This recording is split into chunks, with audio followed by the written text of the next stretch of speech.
What if I told you that the men who survived months alone in the most brutal wilderness on Earth, no doctors, no pharmacies, no hospitals within 100 miles, weren't just toughing it out? They had medicine, real medicine, growing right out of the ground around them. Plants that stopped bleeding from knife wounds in minutes. Plants that broke fevers before they turned fatal. Plants that kept lungs working through frozen mountain winters when one bad chest infection could end everything. Most people think of mountain men as just tough guys who got lucky, but the truth is, they carried an entire pharmacy in their heads. Knowledge passed down from Native Americans, from fur traders, from generations of people who learned the hard way what the wilderness could heal and what it could kill. Today, I'm going to show you 20 of them. The plants mountain men relied on to survive, and that modern science is quietly proving right, one study at a time. Stick around, because number 16 on this list was used as a literal liquid bandage on the frontier. It sealed wounds, killed infection, and pulled out toxins all at the same time. And number 18 is so effective at stopping bleeding that it's named after a Greek warrior who used it on the battlefield. It's probably growing in a meadow near you right now. Hit that subscribe button, because every week we go deeper into the survival skills, forgotten knowledge, and natural medicine that serious outdoors people have always known. So let's get into it. Here are 20 mountain men plants that heal you instantly, ranked from impressive to absolutely legendary. Number 1, golden seal, the hardcore infection fighter. If there was a plant that mountain men treated like gold, it was literally called golden seal. And when you understand what it does, you understand why. Hydrastis canadensis is one of the most potent infection-fighting plants in North American herbal medicine. Native Americans, the Cherokee, the Iroquois, used it for infected wounds, eye infections, mouth sores, and digestive illness. When European settlers and frontiersmen learned about it, they used it so heavily for so long that by the 1900s, golden seal was nearly extinct in the wild. Think about that. A plant was almost wiped out entirely because people wanted it so badly. So what makes it work? The root contains two powerful alkaloids, berberine and hydrastine. Berberine in particular has been studied extensively, and modern research confirms genuine antimicrobial effects against bacteria, fungi, and parasites. It's not folk belief, it's chemistry. The traditional preparation was simple. Dry the root, powder it, and mix it into a salve for infected wounds or skin infections. For eye infections, a very weak tea was used as an eye wash. For digestive illness, the kind of gut-wrenching sickness that could kill you on a long winter expedition, the dried root was brewed into a bitter tea. Golden seal gets overlooked today because it's expensive and over-harvested. If you use it, buy it from cultivated sources, not wild harvested. But for serious, stubborn infections, when you're away from any pharmacy, golden seal is the plant that mountain men would have traded real money for. Think of it as the antibiotic that grew wild in the forest long before anyone had ever heard the word antibiotic. Number 2, Labrador tea, the cold fighter of the north. Go far enough north into Canada, Alaska, the high subalpine, and the forests change. The plants you know disappear, but one shrubby little plant with leathery leaves and white flower clusters is everywhere. And the people who've lived in those northern regions for thousands of years knew it as one of their most essential medicines. Ledum groenlandicum, Labrador tea, was used across northern indigenous cultures for colds, respiratory infections, headaches, and as a warming, reviving tea after exposure to brutal cold. Trappers and mountain men working northern territories adopted it quickly because when you're wet and freezing and your chest is starting to tighten with the early signs of a lung infection, you need something that works. The leaves contain aromatic compounds with genuine antimicrobial and anti-inflammatory properties. Modern reviews confirm antioxidant and antimicrobial activity. A strong tea of the dried leaves, carefully prepared and not overdone, acts as an expectorant and warming respiratory medicine. Here's the important part. Labrador tea is potent, and using too much can cause dizziness and headaches. The mountain men who knew this plant used it with respect. A moderate tea, not a strong decoction, taken in small amounts. This is one of those plants that works brilliantly when used correctly and reminds you that natural doesn't mean you can be careless. For anyone venturing into northern wilderness, knowing Labrador tea is like knowing where the nearest urgent care clinic is, except It's growing right under your feet. Number 3. Sweet flag. Calamus. The mental and physical stimulant. Here's one that most people have never heard of, but anyone who's spent serious time in wet wilderness might have seen without knowing what it was. Sweet flag, Acarus calamus, grows in marshes, along creek edges, and in boggy ground. It looks like a tall grass or cattail relative with a distinctive spicy, almost medicinal smell when you crush the leaves. Native American tribes across North America, from the Cree to the Ojibwe to Plains nations, chewed the root for pain relief, digestive problems, and exhaustion. Long-distance runners chewed it to endure. Warriors used it before battle. Trappers, who spent days or weeks in punishing cold with little food, chewed it to stay alert and keep moving. The root contains compounds including beta-acerone and other volatile oils that have real pharmacological effects: anti-nausea, antispasmodic, and CNS-stimulating properties. Animal research suggests genuine adaptogenic and stimulant activity. Here's the traditional use. A small piece of the root, chewed slowly, would settle a sick stomach almost immediately, relieve pain, and deliver a mild stimulating effect, enough to keep going when your body was telling you to stop. Mountain men on long, brutal treks used it for exactly this: not to get high, to survive. Calamus is one of those plants that shows you how sophisticated traditional medicine actually was. These weren't people grabbing random plants out of desperation. They were working from centuries of tested knowledge about what each root and leaf did in the body. Number 4. Usnea, the lichen antibiotic growing on trees. Let me ask you something. When you're hiking through an old-growth forest and you see pale, stringy, gray-green stuff hanging from the branches like tangled hair, do you know what that is? That's Usnea, old man's beard, and it might be the most powerful natural topical antibiotic growing wild in North American forests. Usnea species contain usnic acid, a compound with documented strong antimicrobial activity. Modern lab research confirms effectiveness against gram-positive bacteria, including some antibiotic-resistant strains. This isn't obscure fringe science. Usnic acid has been studied seriously as an antimicrobial compound for decades. Traditional use was topical, crushing or moistening fresh Usnea and packing it directly onto infected wounds, or applying it as an antimicrobial dressing. Mountain men and trappers in the Pacific Northwest, in the Rockies, in mountain forests across North America, knew that if you cut yourself and had no other medicine, you could find Usnea on a nearby tree and use it to keep the wound clean. It was also used for respiratory infections, a long simmered tea or tincture for lung infections and persistent coughs that wouldn't break. Here's something to keep in mind. Usnea grows slowly. Take only what's already fallen or what you can clip in small amounts from healthy trees. It's not rare, but it's not something to strip carelessly either. For wilderness first aid, Usnea is one of the most valuable things you can learn to identify. It's the antibiotic that grows on trees, available and genuinely effective, just waiting for someone who knows enough to use it. Number 5. Cottonwood buds, frontier topical anesthetic. In early spring, before the leaves emerge, cottonwood trees are covered in sticky, resinous buds that smell like something between balsam and medicine. That smell is not an accident.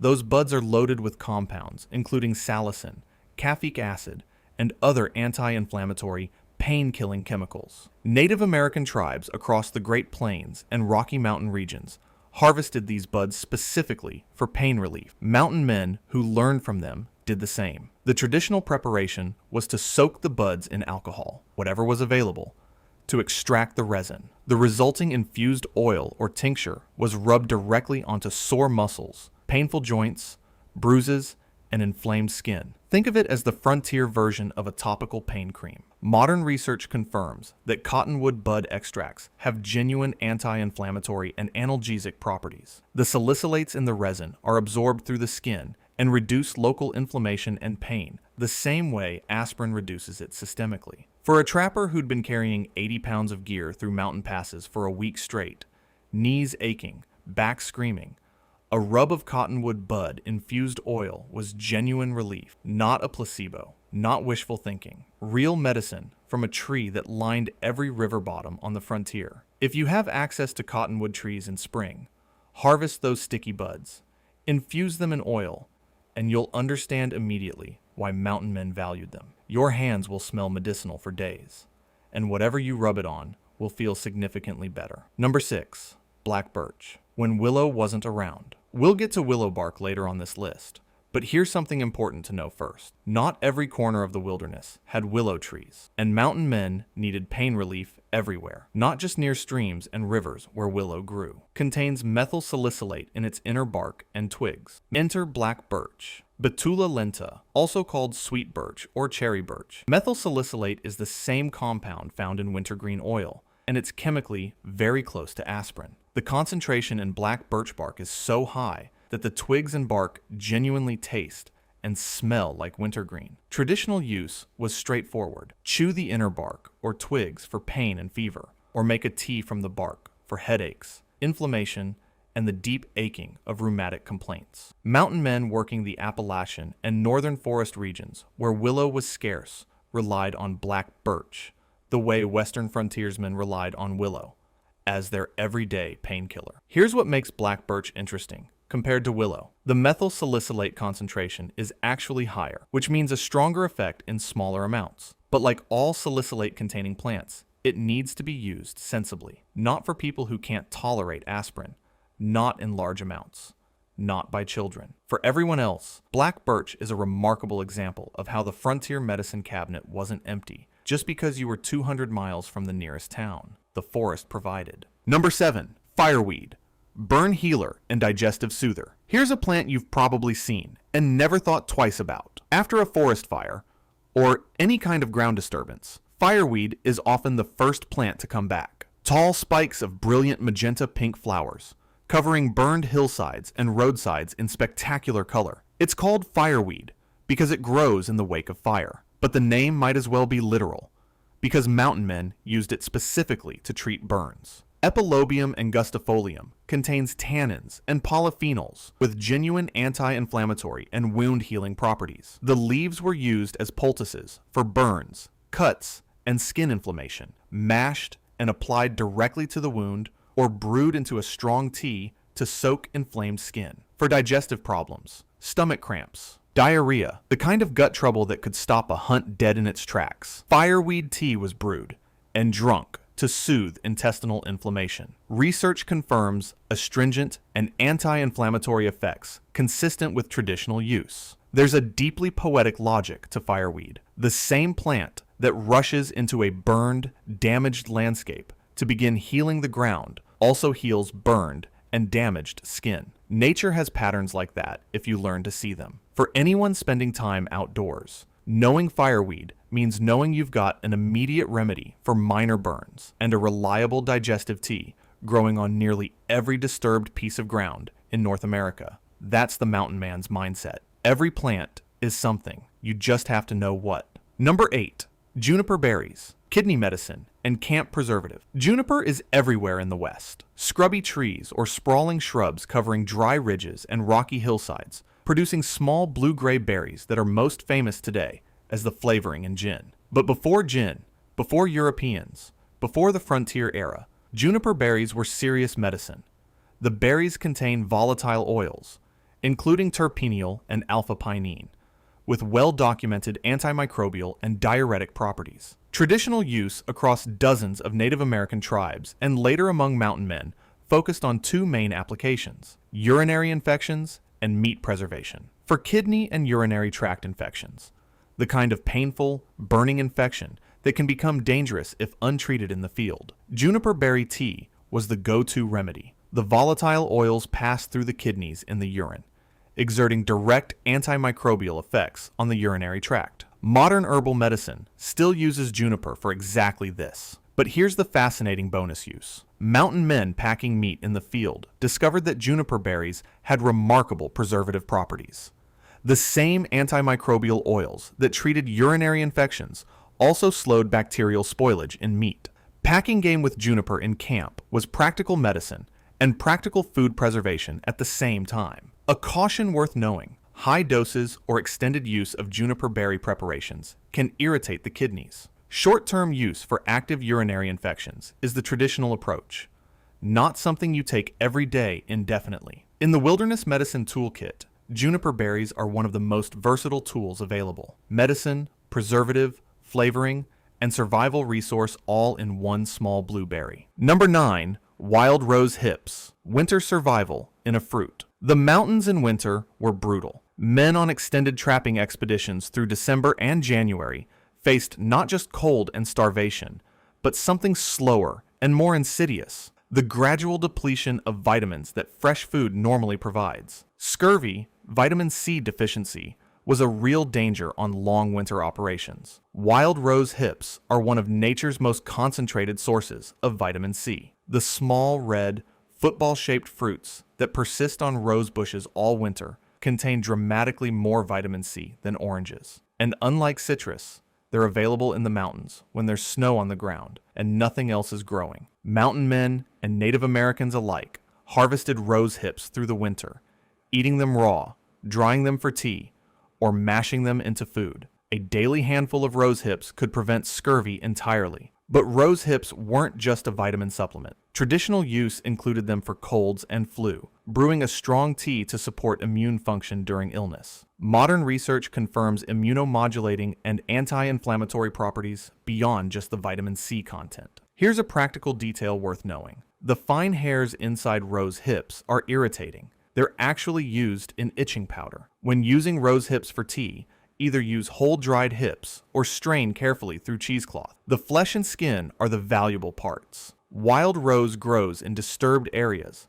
along forest edges, and in mountain meadows across virtually all of North America. In winter, when the leaves are gone and snow covers the ground, those red hips are still right there. Red beacons of vitamin C waiting to keep you healthy until spring. Number 10. Spruce tips, the scurvy cure. Growing at every camp. If you were deep in boreal forest in early spring, surrounded by spruce trees, weeks from civilization, your body starting to show signs of vitamin deficiency, help was literally right in front of you. The bright, lime green new growth at the tips of spruce branches in spring is one of the most vitamin-rich wild foods available. Spruce tips contain not just vitamin C in concentrations that outperform most citrus fruits, but also vitamin A and several antioxidant compounds. Indigenous peoples across the northern forests use them regularly, and fur traders and trappers who learned this practice stayed healthier through long wilderness seasons than those who didn't. The simplest use was eating the fresh tips directly. They have a bright, citrusy, resinous flavor that's actually quite pleasant. They could be brewed into a tea, fermented into a spruce beer with known scurvy prevention properties, or dried for later use. The Woodland Cree, the Dean, and many other northern peoples also used spruce tip preparations for coughs and respiratory infections. The same antimicrobial properties in the resin that protect the tree are at least partially active in the tea. Here's the beautiful thing about spruce tips as medicine. They appear exactly when you need them most, in early spring, after a long winter with limited fresh food. It's as though the forest built in a seasonal reset button. Right when vitamin depletion would be setting in, the trees offer you the cure. Mountain men who understood this didn't just survive the wilderness, they thrived in it. Number 11. Horsetail, the silica-rich tissue rebuilder. Horsetail looks prehistoric because it basically is. Equisetum species are living fossils, relatives of plants that were growing 300 million years ago. And they've survived this long because they've got something most plants don't: an exceptionally high silica content. And silica, it turns out, is essential for tissue repair. Mountain men used horsetail primarily for two things: stopping bleeding and speeding the healing of bone and connective tissue injuries. The high silica content supports collagen synthesis and tissue formation. Modern research confirms that adequate silicon intake is associated with improved bone density and connective tissue healing. Traditional preparation involved making a strong tea from the dried aerial parts and either drinking it for internal tissue support or applying the tea directly to wounds as a wash with mild astringent and styptic, blood-stopping properties. Here's the limitation worth knowing. Horsetail tea also contains an enzyme called thiaminase that destroys vitamin B1 if consumed in large amounts over long periods. Heat inactivates the enzyme, so using properly dried and adequately steeped tea avoids the problem. The mountain man approach, using what you need when you need it, not drinking it daily forever, is exactly right. For bone injuries, sprains, and soft tissue damage in the field. Horsetail offered something other plants didn't: direct nutritional support for the actual materials your body uses to rebuild. It's the plant that feeds your repair crew, instead of just telling your body to get to work. Number 12. Wild ginger, for shock, nausea, and cold gut. Deep in the forest floor, under the leaf litter in rich, shaded woodland, grows one of the most effective anti-nausea and digestive plants in North American herbal medicine. Wild ginger, Asarum canadense, has nothing to do with culinary ginger botanically, but shares its most important medicinal properties almost exactly. The root contains aromatic compounds with genuine antispasmodic, anti-nausea, and warming properties. Mountain men who'd eaten questionable food, drunk bad water, or been hit with the kind of gut-wrenching nausea that comes with shock or extreme cold used wild ginger root to settle the stomach almost immediately. Shock, from injury, blood loss, or exposure, causes blood to withdraw from the digestive system, producing nausea and stomach cramping. A strong tea of wild ginger, warming and antispasmodic, was one of the few immediate remedies available in the field. It worked then. Research confirms it works now. The fresh root was also chewed directly for immediate relief, or sliced and added to any available broth. For mountain men eating whatever they could catch or forage, having something that reliably settled a sick stomach could mean the difference between continuing the operation and turning back. Find wild ginger in moist, rich woodland soils. Smell the root. That unmistakable, warm, spicy, medicinal scent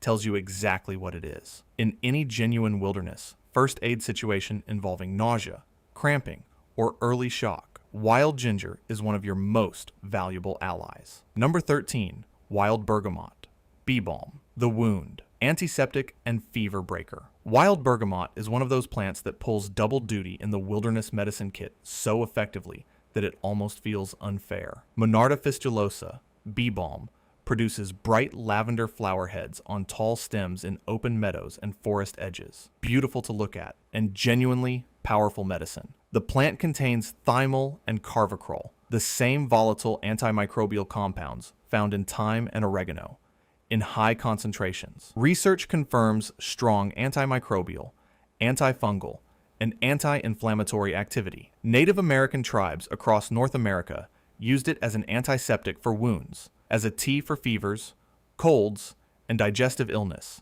and as a steam inhalation for congestion. Mountain men adopted it enthusiastically. For infected wounds, crushed fresh leaves were applied directly. The antimicrobial oils worked directly on the wound surface. For fever and infection, a strong tea broke the fever and supported the body's immune response. For chest colds, inhaling steam from a tea of the leaves helped clear congested airways. Here's the traditional preparation for fever: a strong hot tea of the dried or fresh flowers and leaves, drunk freely, combined with rest and warmth. Herbalists called it a diaphoretic.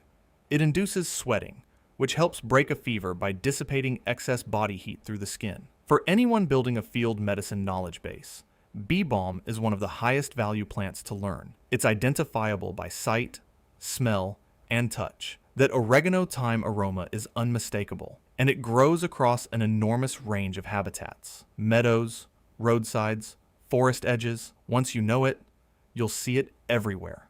Number 14. Elderberry, the fever breaker for long winters. Mountain men didn't just face the cold, they faced the waves of respiratory illness that swept through camps and settlements every winter. Fevers, influenza-like sickness, coughs that turned into serious lung infections. Having something that could cut the duration of that illness in half was the difference between being laid up for 2 weeks or being back on the trail in 4 days. Elderberry, Sambucus nigra, and related species was that remedy. The dark purple berries of elder, harvested in late summer and dried or cooked for preservation, were the primary winter immune medicine across virtually every culture in the Northern Hemisphere: European, Native American, Appalachian folk medicine. Everyone independently arrived at elderberry for winter illness. That kind of universal convergence usually means something. Modern research has validated the instinct completely. Multiple controlled clinical trials show that elderberry preparations reduce the duration and severity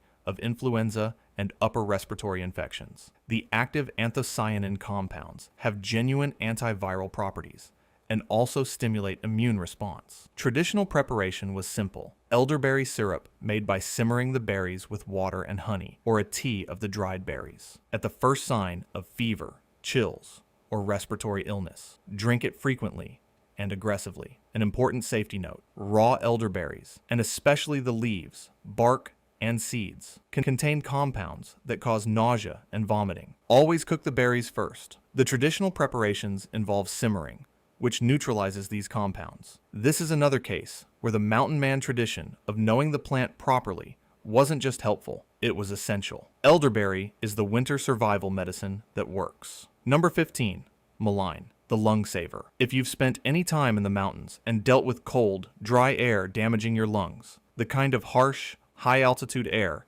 that makes every breath ache, you need to know mullein. That tall plant with the fuzzy silver leaves and spike of yellow flowers that grows in vacant lots, burned areas, and roadsides. That's Verbascum thapsus, and it's been the lung medicine of mountain people for centuries. Mountain men working at altitude in cold air, dealing with lung infections, bronchitis, and the chronic cough that came from breathing smoke in winter camps. Mullein was what they reached for. The leaves contain saponins that act as expectorants, helping you bring up congested mucus from deep in the lungs instead of letting it sit and become infected. Mountain men both brewed mullein leaf tea, carefully strained through cloth to remove the fine leaf hairs, and in some traditions, carefully smoked the dried leaves for direct bronchial relief. The flowers, infused in warm oil, were used specifically for ear infections, poured into the ear canal to reduce pain and fight infection. That use alone has made mullein valuable to wilderness travelers far from any clinic. Here's the important distinction. Mullein doesn't suppress a cough the way commercial cough medicines do. It makes your cough more productive, helping your lungs actually clear the infection instead of just silencing the symptom. That's real healing, not symptom management. For mountain lungs, stressed by altitude, cold, smoke, and physical exertion, mullein is still growing wild everywhere, still working the way it has for centuries. Number 16, pine resin, nature's liquid bandage. This is the one I promised you at the start, and it earns the hype. Every pine, spruce, and fir tree in the forest produces resin, that sticky, amber, intensely fragrant substance that bleeds out when the bark is damaged. The tree produces it to seal its own wounds and fight infection. Mountain men figured out that the same properties that protect the tree also protect human wounds. Pine resin was the frontier liquid bandage. Warmed until it became pliable and applied to a wound, it hardened into a protective, antimicrobial seal that kept dirt and bacteria out. The resin contains terpenes, primarily alpha and beta-pinene, with documented antimicrobial activity. Research confirms that pine resin preparations fight bacteria, including some resistant strains. But here's what made pine resin truly remarkable as a wilderness medicine. It wasn't just a seal. Traditional use, confirmed by modern investigation, shows that warm resin applied to infected wounds actually draws out toxins and infectious material from the tissue, acting like a poultice while simultaneously sealing the wound surface. Antimicrobial, sealing, and drawing all in one material. Mountain men applied it to infected wounds, deep cuts, and even dental abscesses where infection was building under the tissue. Warm it with body heat or briefly near a fire. Carefully apply it to the wound.